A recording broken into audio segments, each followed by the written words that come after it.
Oh, hey, anyone? Oh, brother, this guy stinks!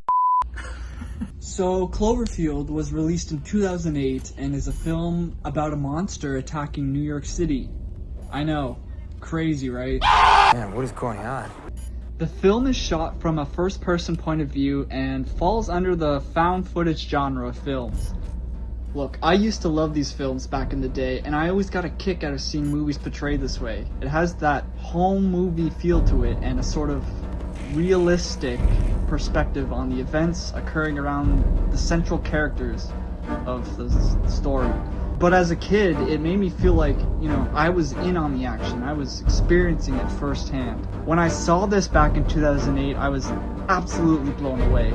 Back then, I had a fascination or obsession, I guess, with watching the video recordings that my parents took of me and my siblings when we were younger, like, birthdays, Christmas. Rewatching them always made me feel like I was reliving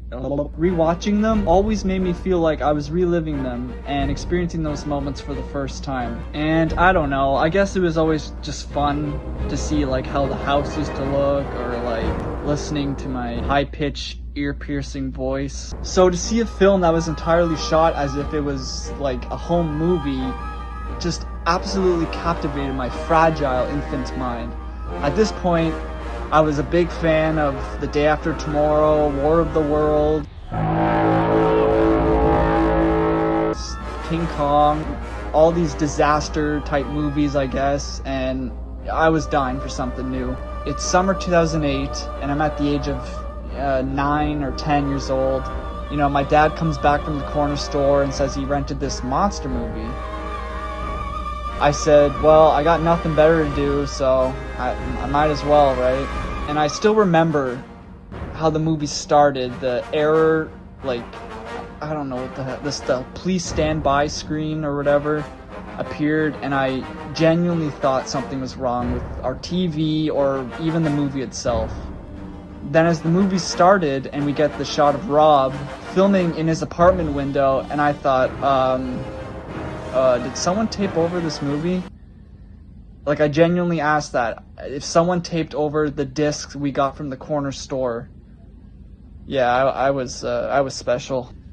But I seriously couldn't fathom the idea that a movie could be filmed this way.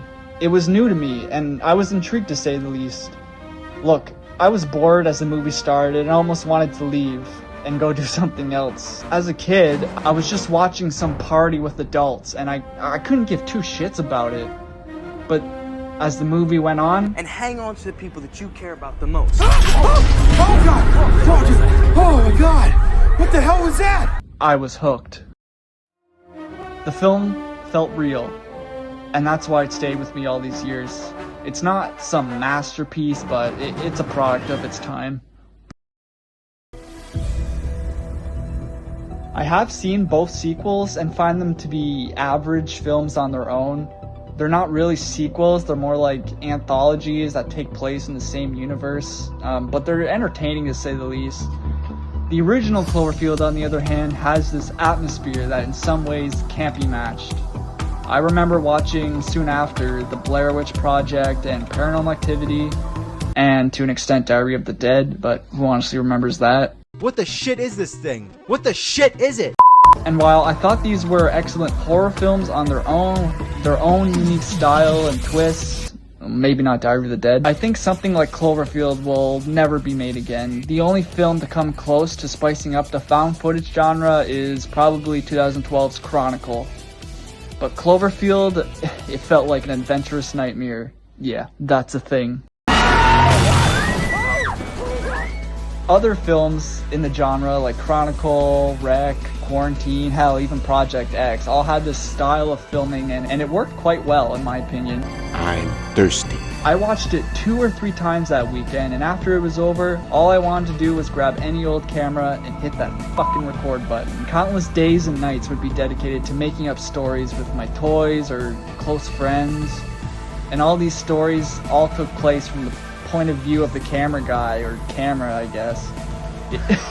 It didn't even matter if everyone was using lightsabers or had magic powers. I was just the camera guy. Just imagine that. My friends would be these fake characters like Ghost Rider or Hitman, Agent 44, whatever, with Nerf guns and fake swords, pretending to fight against, I don't know, invisible zombies during some